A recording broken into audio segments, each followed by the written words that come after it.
In this video, I'm going to share why self-leadership is important and how to unlock your own self-leadership so you can perform to your fullest potential. Let's go.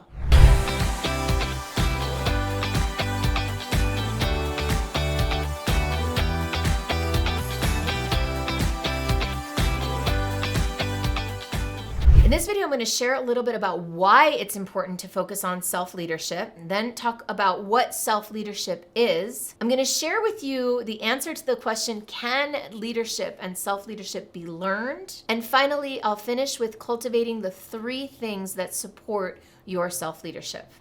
We all want to be more influential. We all want it to be easier to lead others. We all want for people to listen to us and to do what we say. And a lot of times, in order to get to that, we might lead by decree or dictate, where we basically tell people, you have to do this, or I want you to do this thing. We might show up in leadership delegating or holding people accountable and having to manage people a lot. Well, what if leadership were easier? What if leadership were more natural? What if you could just show up and be, and people would naturally want to follow you and do what you say and be enrolled in your vision? Well, the secret to that, to having that kind of success as a leader and that kind of influence as a leader, is to first lead yourself. Now, I learned this lesson a few years ago, like many of my lessons, the hard way, and I learned it by working with a mentor. His name is Jake Merriman, and I've mentioned him before. But when I started working with Jake, he made me realize that where I was struggling in my business was not because I wasn't marketing effectively or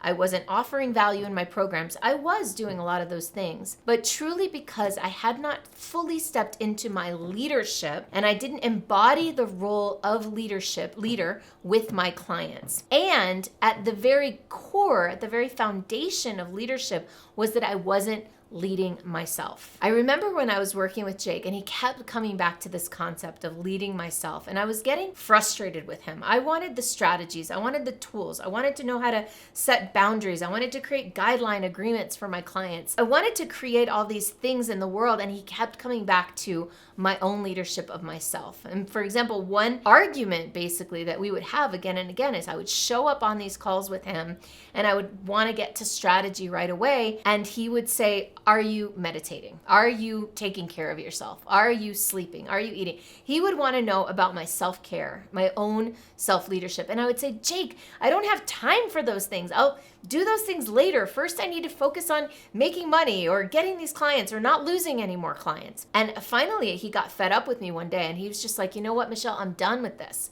Unless you're going to do the inner work, I'm not going to support you anymore with these strategies. So I had a choice and I said, all right, I really want to work with this guy. I know he can help me. I feel it in my bones. So what do I need to do? Well, I need to focus internally, which I'll get to in a minute, what those 3 things, those 3 pillars to cultivate self-leadership are. So what is self-leadership? Ultimately, it is the ability to tap into and manage, even intentionally, our internal states. It's also the ability to achieve things, to put our focus on something and go after it and create outcomes. Ultimately, self-leadership makes everything easier. Life is better. When we have self-leadership, we're in better shape. We feel better about ourselves. We trust ourselves more. And other people ultimately respond to us better. When we are in alignment with our own word, when we keep our promises to our own self, when we allow ourselves to really understand who we are, why we're here, and what we want out of life, and we start to take actions in congruence with those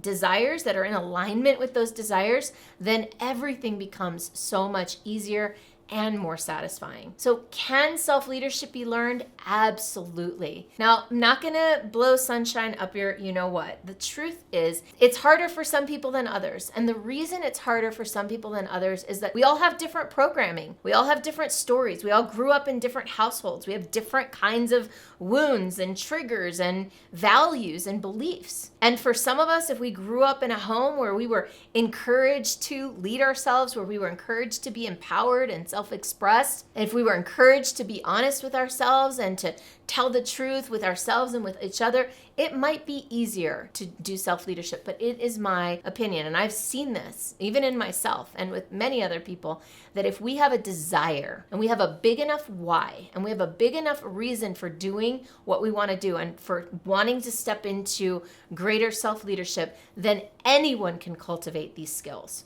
You ready? By the way, self-leadership is part of leadership in general, and I happen to have an incredible playlist of leadership videos that I've developed over the months and years. I highly recommend checking that out once you're done with this video. If you want to dive deeper into the concepts of congruent leadership, transformational leadership, feminine leadership, there's something to be gained from every single type of leadership out there, and I invite you to explore it.